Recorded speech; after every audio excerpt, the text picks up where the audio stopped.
மத்தேயு 28ஆம் அதிகாரம் முதல் 4 வசனங்கள் எல்லாரும் சேர்ந்து வாசிக்கலாமா?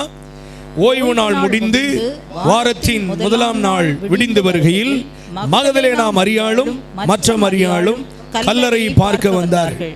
அப்பொழுது பூமி மிகவும் அதிரும்படி கர்த்தருடைய தூதன் வானத்திலிருந்து இறங்கி வந்து வாசலில் இருந்த கல்லை புரட்டி தள்ளி அதன் மேல் உட்கார்ந்தார். அவனுடைய ரூபம் மின்னல் போலவும் அவனுடைய வஸ்திரம் உறைந்த மழையை போலவும் வெண்மையாகவும் இருந்தது. காவலாளர் அவனுக்கு பயந்ததினால் திடுக்கிட்டு செத்தவர்கள் போலானார்கள். இந்த மத்தேயு 28ஆம் அதிகாரத்துல ஆண்டவர் செயலாற்றின செயல்களிலே ஒரு 1 2 3 காரியத்தை மட்டும் சொல்லி உங்களுக்காக நான் ஜெபிக்க விரும்புகிறேன். நல்லா கவனிங்க. இந்த 4 வசனங்களை நீங்கள் வாசிப்பில்லையானால், இந்த 4 வசனங்களை நீங்கள் கூர்ந்து வாசிப்பில்லையானால், இங்கே தேவனுடைய செயல்கள் எப்படிப்பட்டவைகளாய் இருந்தது. இந்த குறிப்பிட்ட நாளிலே ஆண்டவர் ஒரு அழகான பிசாசின் செயல் திட்டங்கள் அந்த வசனங்களிலே நாம் பார்க்க முடியும். பிசாசினுடைய செயல் திட்டங்களை கர்த்தர் முற்றிலுமாய் செயலற்றதாக்கினார். அதை முற்றிலுமாய் முறியடித்து போட்டார். மத்தேயு 28ஆம் அதிகாரத்தில் நீங்கள் 2ஆம் 3ஆம் வசனத்தை நீங்கள் வாசித்து பார்த்தால் இங்க பாருங்களேன் என்ன நடந்துச்சு.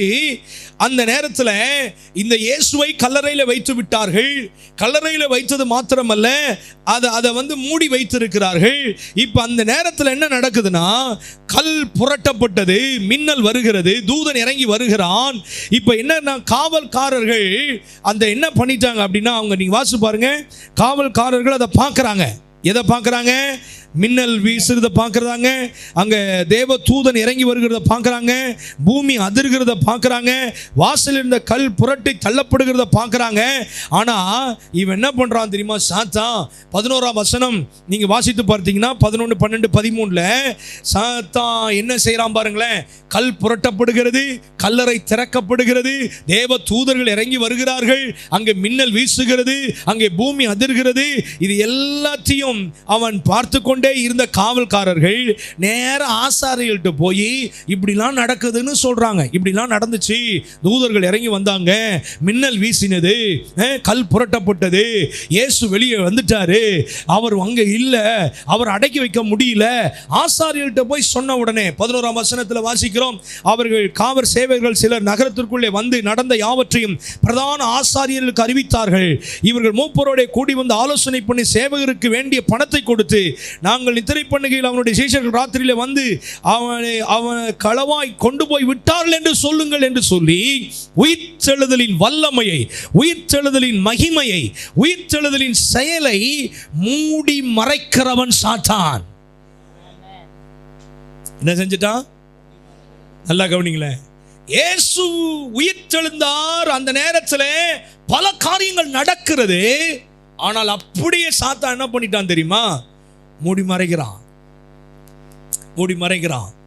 உங்களுடைய வாழ்க்கையில் ஆண்டவர் பல நன்மைகளை செய்தும் அதை நாம் நினைவில் வைத்துக் கொள்ளாமல், அவருக்கு நன்றியாய் வாழ விடாமல் நம்மை மறக்கடிக்க பண்ணுகிறவன் சாத்தான்.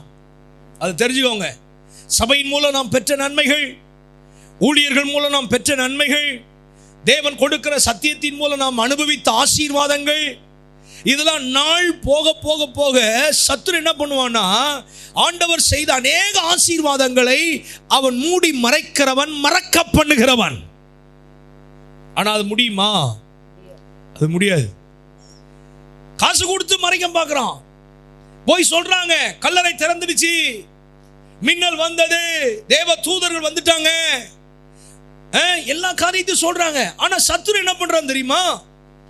அதை மூடி மறைக்க பார்க்கிறான். ஆனா அந்த எந்த தூதனை கர்த்தர் அனுப்பினாரோ, இந்த பூமி அதிர பண்ணினாரோ, கல்லை புரட்ட செய்தாரோ, அதே தேவன் இந்த காரியத்தெல்லாம் மத்தேயுக்கு வெளிப்படுத்துறார். எப்பா மத்தேயு இங்க வா, நீ அந்த இடத்துல இல்ல, ஆனா அந்த இடத்துல நடந்ததை உனக்கு சொல்றேன்னு சொல்லி இதெல்லாம் மத்தேயு எழுதுறாரு. இதெல்லாம் யார் சொன்னது? மத்தேயுக்கு யார் சொன்னது? தேவன் கர்த்தர் வெளிப்படுத்துகிறார். தேவ தூதன் வந்தான், கல்லை புரட்டினான், மின்னல் வீசினது, அங்கே பல அற்புதங்கள் நடந்தது, இயேசு வெளியே வந்தார் என்று சொல்லி சொன்னது யாரு? சாத்தான் எப்போதுமே நன்மையானவைகளை, மேன்மையானவைகளை மூடி மறைக்கிறவன். ஆனால் நம்முடைய தேவன் அவனுடைய செயல்களை, அவனுடைய திட்டங்களை ஆண்டவர் முறியடிப்பார். அல்லேலூயா. ஆமா, சாத்தா மூட மூட மூட ஆண்டவர் என்ன தெரியுமா பண்ணாரு? அவர் பாட்டிலே கம்முனு எழும்பி மேலே போயிருப்பாரு.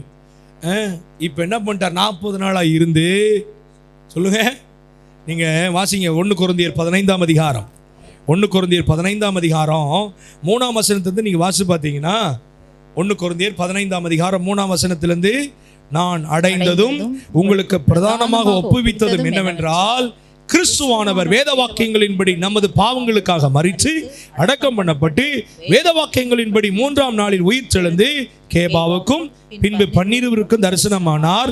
அதன் பின்பு அவர் 500 பேருக்கு அதிகமான சகோதரருக்கு ஒரே வேளையில் தரிசனமானார். அவர்கள் அநேகர் இந்நாள் வரைக்கும் இருக்கிறார்கள், சிலர் மாத்திரம் நித்திரை அடைந்தார்கள். பின்பு யாக்கோபுக்கும் அதன் பின்பு அப்போஸ்தலர் எல்லாருக்கும் தரிசனமானார். எல்லாருக்கும் பின்பு அகால பிறவி போன்ற எனக்கும் தரிசனமானார். ஏன் இந்த இவ்வளவு தரிசனத்தை ஆண்டவர் கொடுத்தார் தெரியுமா? சத்துரு நினைச்சான் காசு கொடுத்து அதிகாரம் இருக்குது, பணம் இருக்குது, இனி இயேசு உயிர் தெழுந்தார் என்கிற செய்தியை மூடி மறைத்து விடலாம் என்று அவன் திட்டம் பண்ணி வைத்திருந்தான். அவன் செயல்பட்டான். ஆனால் தேவனோ, உயிர் தெழுந்த தேவனோ அதை மூடி மறைக்க முடியாது என்று சொல்லி, யார் யாருக்கெல்லாம் தரிசனமாக வேண்டுமோ, யார் யாருக்கெல்லாம் தம்மை வெளிப்படுத்த வேண்டுமோ, இந்த ராத்திரி வேளையிலேயும் உங்கள் காரியங்களிலே அவன் மூடி மறைக்கிறானோ, ஒருவேளை உங்களுடைய செயல்களை அவன் மூடுகிறானோ, ஆனால் கர்த்தர் சொல்லுகிறார், மகனே மகளே, உன்னுடைய காரியங்கள் ஏதோ ஒரு காரியங்கள் மூடி மறைக்கப்பட்டிருக்கிறதா? ஓ ஹல்லேலூயா! கர்த்தர் அவைகளை வெளியே கொண்டு வந்து நிறுத்துவார். கர்த்தர் உங்களை மேன்மைப்படுத்துவார். கர்த்தர் உங்களுக்காக தரிசனம் ஆவார். உணர்றீங்களா? ஓ ஹல்லேலூயா! ஹல்லேலூயா! ஆண்டவர் ஒரு நாளா சாதாரணமானவர் அல்லங்க. 500 பேருக்கு ஏன் ஒரே வேளையில தரிசனம் ஆகணும்?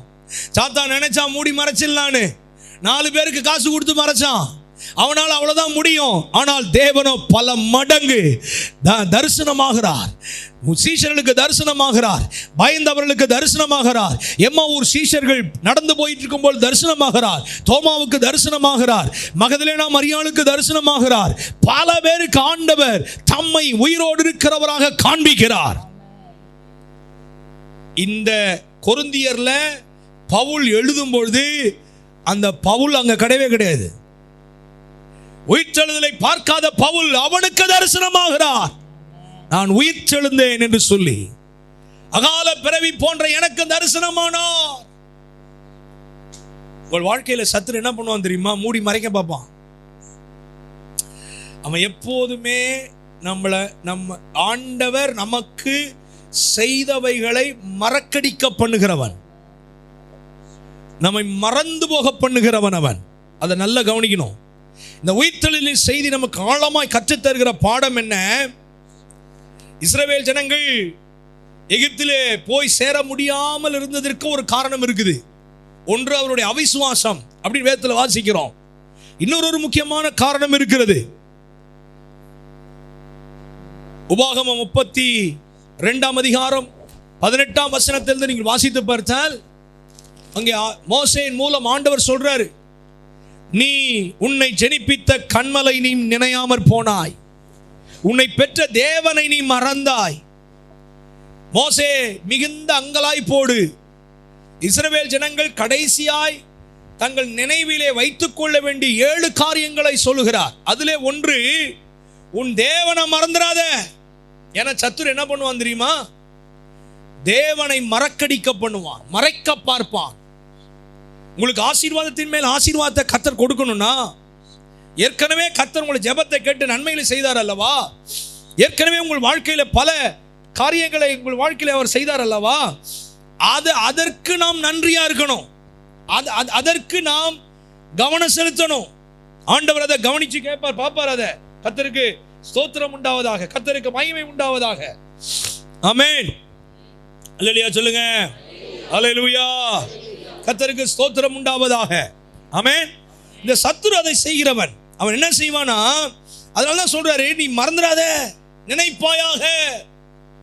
உன் தேவனை மறந்தால் என்ன நடக்கும்னு அடுத்த வசனங்களை சொல்றாரு. நான் கோபப்படுவேன், நான் உனக்கு எதிர்த்து நிற்பேன், உனக்கு செய்ய வேண்டியதை நான் செய்ய மாட்டேன், உன் வாழ்வு எப்படி இருக்குன்னு பார்ப்பேன். இப்படிலாம் பல காரியங்கள் சொல்றாரு பாருங்களேன் அடுத்த 2 வசனங்களிலே. அதனால மறந்துடக்கூடாது என்னைக்குமே. கர்த்தர் செய்த நன்மைகள். அதனால தான் ஒவ்வொரு ஜெப முடிவிலேயும் ஆராதனை முடிவிலேயும் என்ன சொல்றோம்? அவர் செய்த சகல உபகாரங்களையும் தப்புன்னு மறந்துடுவோம் நம்ம. அதனால தான் ஒவ்வொரு ஜெபம் முடிகிறப்பையும் நீ இதை மறக்காம சொல்றாங்க. ஏன்னா மறந்துடுவேன் நீனு அப்படின்னு சொல்லிக்கிட்டே மறக்கிறாள் நம்ம. அப்படின்னு சொல்லிட்டே என்ன செய்யறது? மறக்கிறாள். கர்த்தருக்கு ஸ்தோத்திரம் உண்டாவதாக. இன்னும் சொல்ல போனா 2 நாளாகும் 34ஆம் அதிகாரம் 14ஆம் வசனத்துல நியாயப்பிரமாண புஸ்தகம் மோசேயின் மூலம் கொடுக்கப்பட்டது. ஆனால் பிற்காலங்களில் நியாயப்பிரமாண புஸ்தகங்கள் தொலைந்து போய்விட்டது. அது மறக்கடிக்கப்பட்டது, தொலைஞ்சு போச்சு. பல வருடங்களாய் நியாயப்பிரமாண புஸ்தகம் இல்ல. நீங்கள் 2 நாளாகமம் 34ஆம் அதிகாரம் 14ஆம் வசனத்தில் வாசி பார்த்தீங்கன்னா கர்த்தர் இல்க்கியாவை எழுப்பி அதை கண்டெடுக்க பண்ணுகிறார். அல்லேலூயா.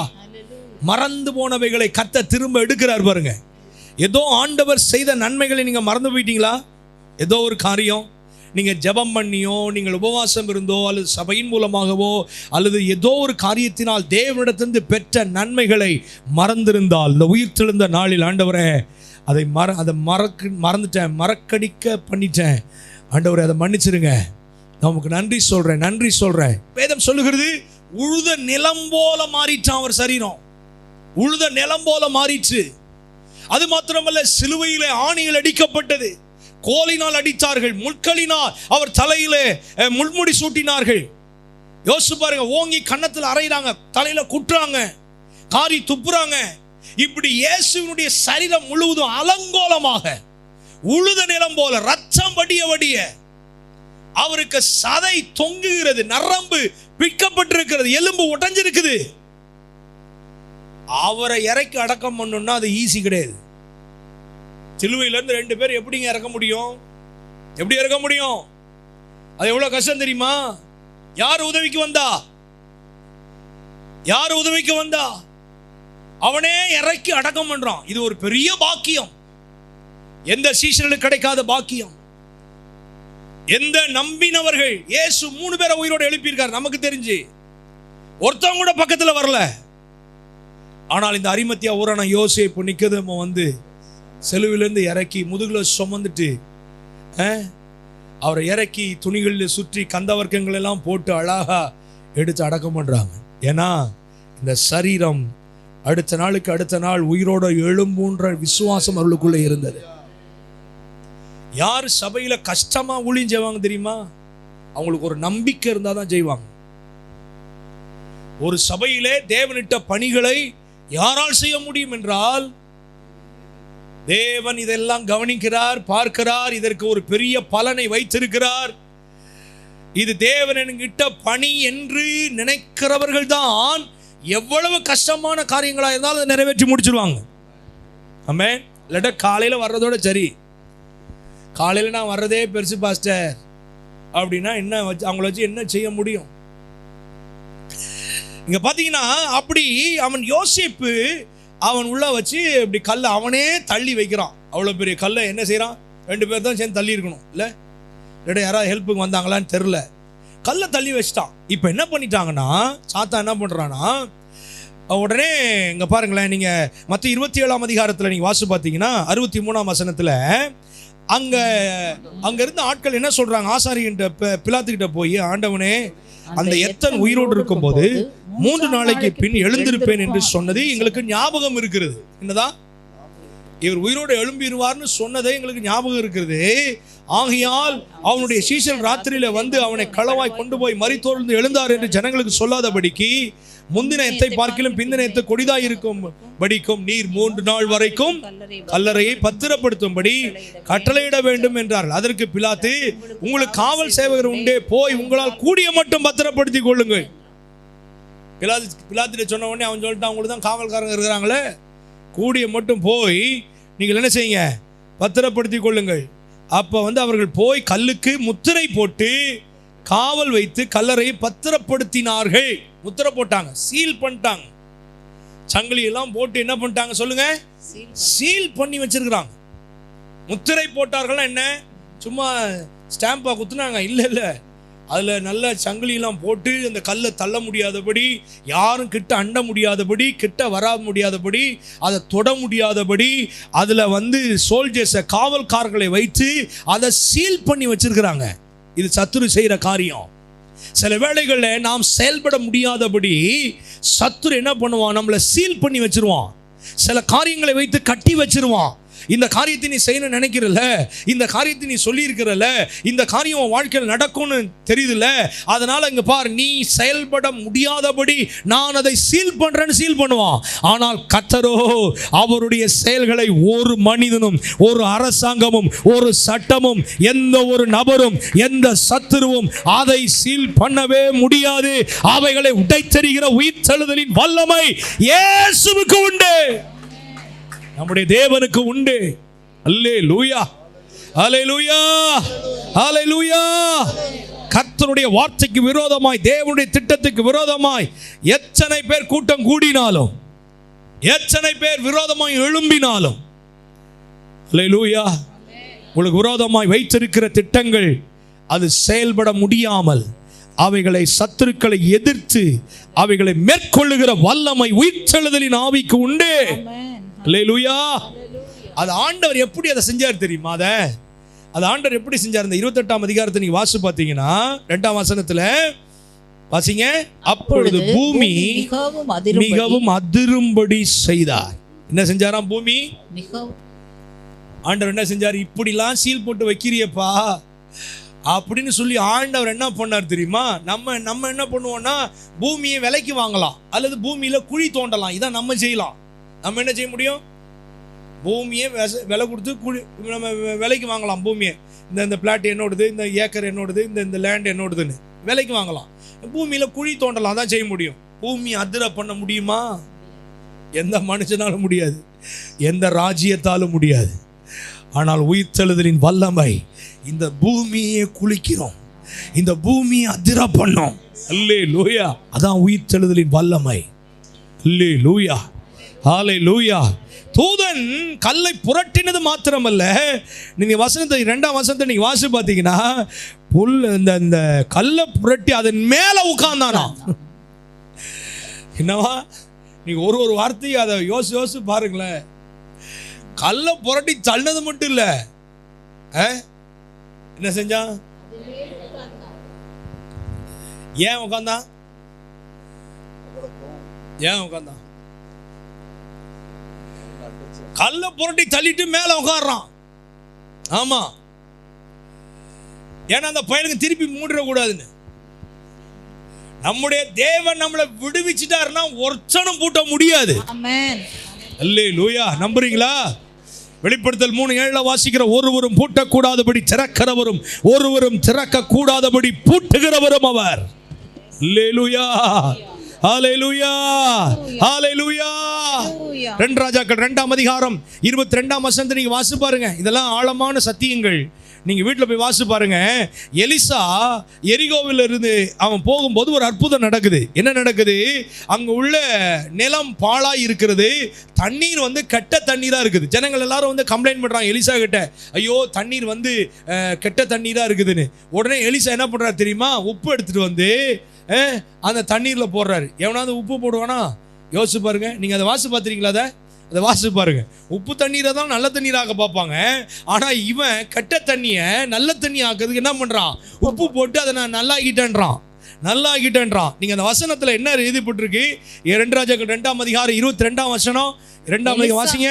எலிசா சொன்ன வார்த்தையின்படியே அந்த தண்ணீர் இந்நாள் வரைக்கும் இருக்கிறபடியே ஆரோக்கியமாயிற்று. ஆண்டவர் ஒரு காரியத்தை செஞ்சார்னா அதை மாற்றவே முடியாது.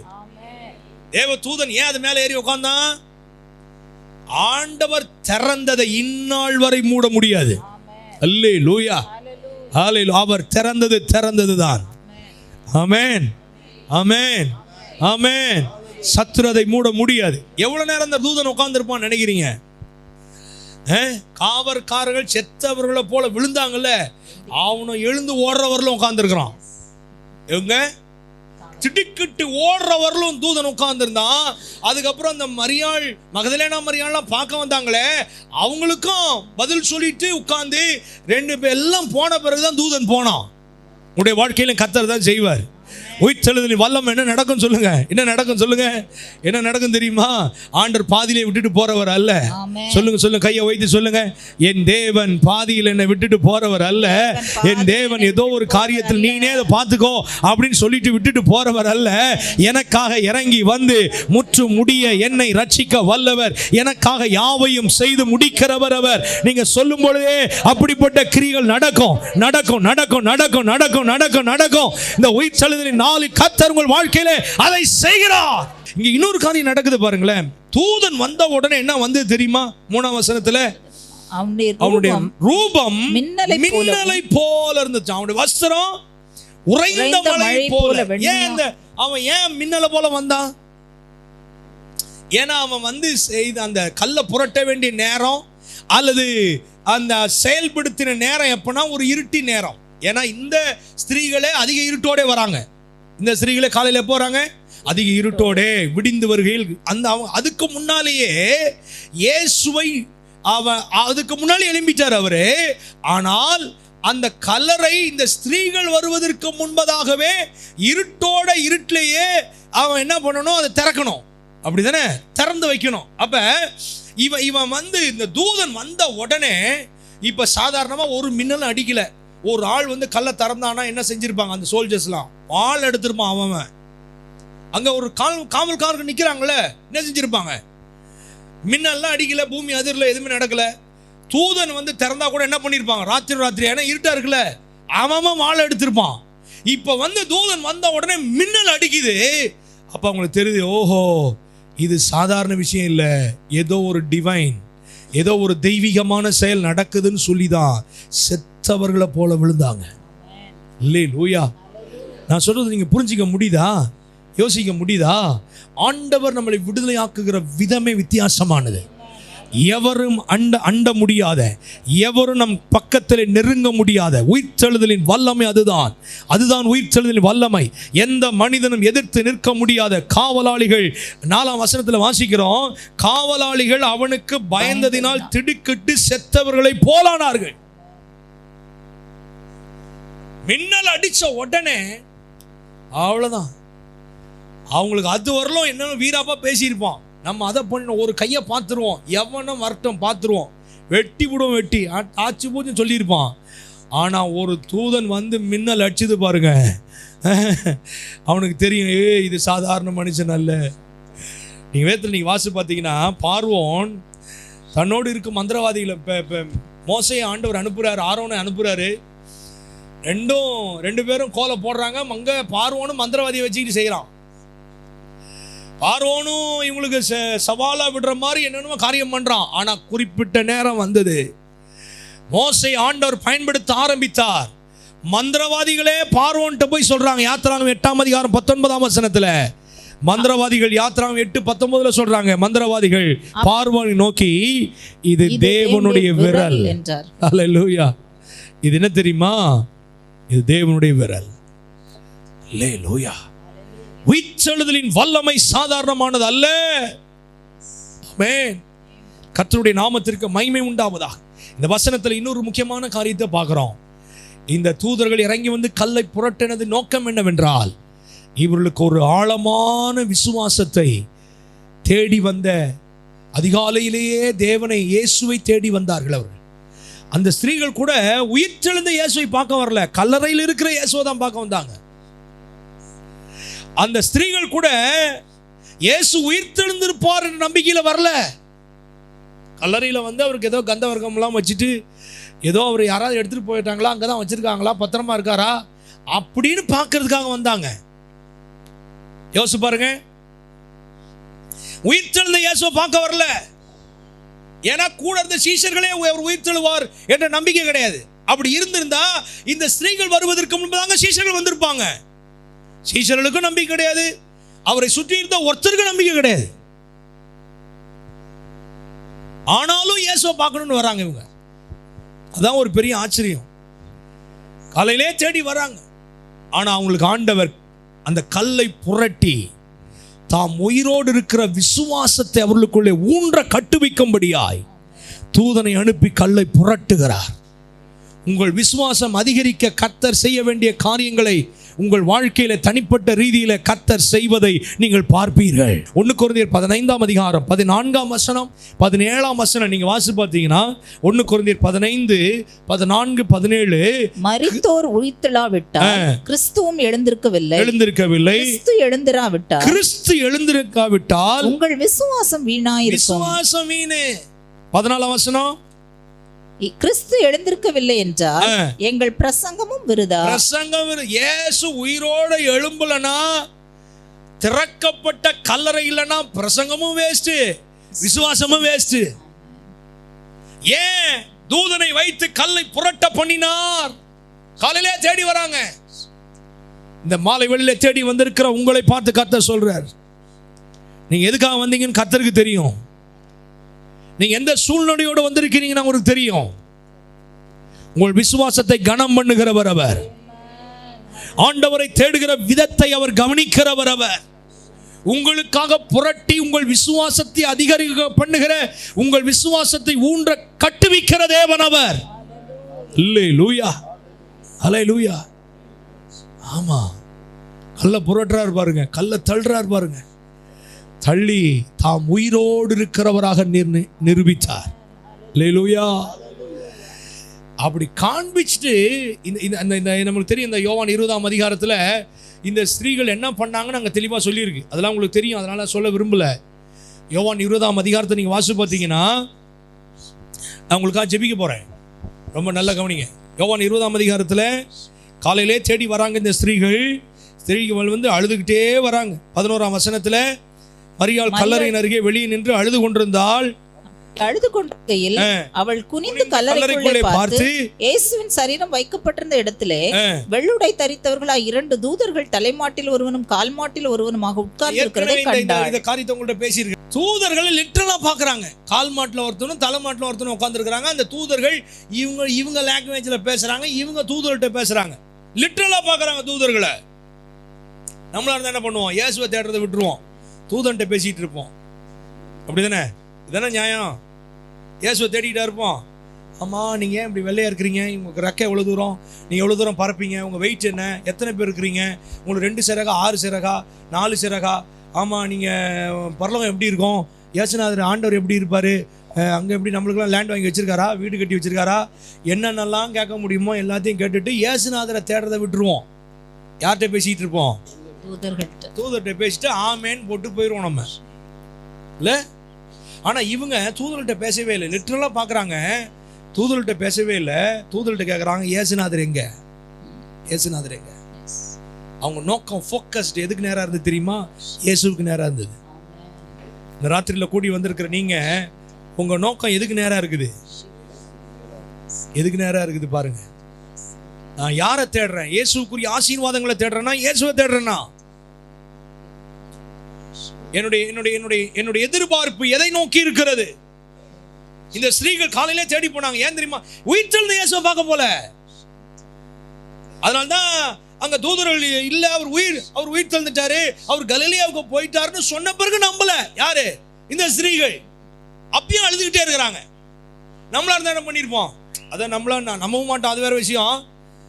ஆனாலும் உயிர் தெழுந்துட்டார்னு தூதன் சொன்ன உடனே ஒருவேளை ஆண்டவர் உயிர் தெழுந்துட்டார் சந்தோஷமாச்சும் பட்டிருப்போம். ஆனா இவங்க அவர் உயிர் தெழுவார் நம்பிக்கை கிடையாது. அவங்க பாருங்களேன், அவங்க என்ன பண்றாங்க அங்க, அவங்க 13ஆம் வசனத்துல அவர்கள் அவளை நோக்கி, 12ஆம் வசனம், இயேசுவின் சரீரம் வைக்கப்பட்டிருந்த இடத்திலே வெள்ளுடை தரித்த 13ஆம் வசனத்துல அவர்கள் அவளை நோக்கி, ஸ்திரீயே ஏன் அழுகிறாய் என்றார்கள். அதற்கு அவள், என் ஆண்டவரை எடுத்துக்கொண்டு போய்விட்டார்கள், அவரை வைத்த இடம் எனக்கு தெரியவில்லை என்றார். அவர் உயிர் தெழுவார் நம்பிக்கை கிடையாது. யாரோ எடுத்துட்டு போயிட்டாங்க, எங்கேயோ வச்சுட்டாங்க போட்டிருக்கு, அவர் வச்ச இடத்த சொல்லுங்க, நாங்க போய் பார்த்துட்டு வரேன். அதுக்குதான் போறாங்க. இவைகளை சொல்லி 14ஆம் வசனம், இவைகளை சொல்லி பின்னாக திரும்பி இயேசு நிற்கிறதை கண்டாள்.